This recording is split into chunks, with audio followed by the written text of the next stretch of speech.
Gure kanpainen helburua da, azken finean politika baldintzatzea, ez? Guk aztertzen duguna da zein da gure abiapuntua, eta Nafarroako abiapuntua da, Nafarroako ekonomia 2023 urtean hasi zen ekonomia, barne produktu gordina 2 puntu igo zen Nafarroan, eta denbora horretan 2023 urtean pobrezia arriskuan zegoen pertsonen kopurua igo da 86.000 pertsonatik 114.000 pertsonetara.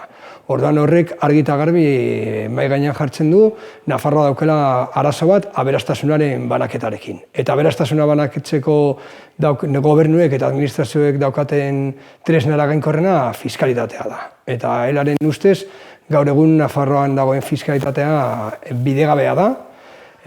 Bidegabea zeren batez ere lan errentek ordaintzen dituzte zergak, Nafarroako ogasunak jasotzen dituen 10 eurotatik 7 lan errentetatik datoz.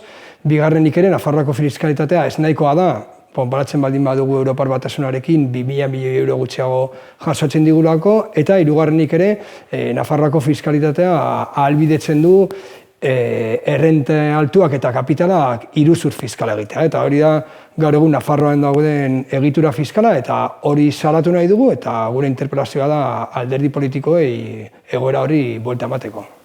Egoera honetan, Nafarroan aipatu dugun fiskalitateen ezaugarri horiek, hori gauzatu zen UPN eta PSN gobernuan zeuden urte luze haietan, erregimenaren garai horietan. Eta hor erabaki zen Nafarroako fiskalitatea horrela izango zela. Zer gertatzen ari da, UPN 10 urte igaro dela gobernutik atera zenetik, eta fiskalitatearen azterketa bat egiten baldin badugu, ondorioztatu dezakegu, Barzinak utzitako fiskalitate ia berdina daukagula Nafarroan. Eta horri buelta eman behar diogu.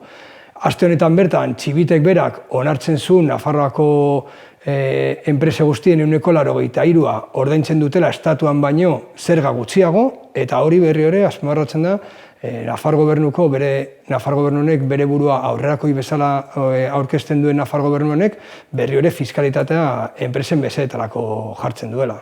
Guk uste dugu ezinbestekoa dela sindikatu bat garen heinean langile zuzendu behar gara, garrantzitsua da langile jakitea zein den fiskalitatearen egoera, eta baita ere kaleak betetzea eta mobilizazioak egitea, eta horretan ere dihardugu, ez?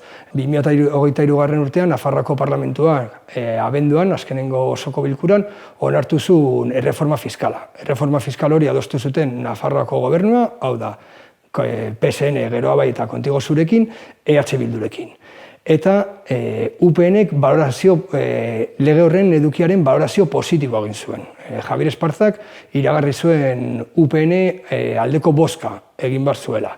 Eta azkenengo momentuan, Iruñeko udalaren zentzio monsura eta gero aldatu zuten erabakia UPNek, baina azken finean fiskalitatearen adostutakoa UPN bat zetorren. Eta hori guretzat argi uzten du arazo baten aurrean gaude, zeren ezkerreko edo aurrerakoi bezala aurkezten den gobernu batek egiten ari baldin badu, non eta fiskalitatearen gaiarekin UPNek egiten du fiskalitate berdina, horrek langileentzat eta behar gehien dauzkan jendearentzat arazo bat da. Gu azkenengo urteetan askotan entzuten diegu Nafarroako gobernuko kidei eta baita ere EH Bilduri pixkat goraipatuz UPN irrelebantzia politikoan erori dela, baina hori aztertzen baldin badugu fiskalitatea eta aztertzen baldin badugu aurrekontuak, hori ez da horrela. Nafarroako aurrekontuak ere guztiz baldintzatuta daude bi ikuspuntutik. Batetik, arau fiskalengatik eta bestetik erreforma fiskala ez egiteagatik.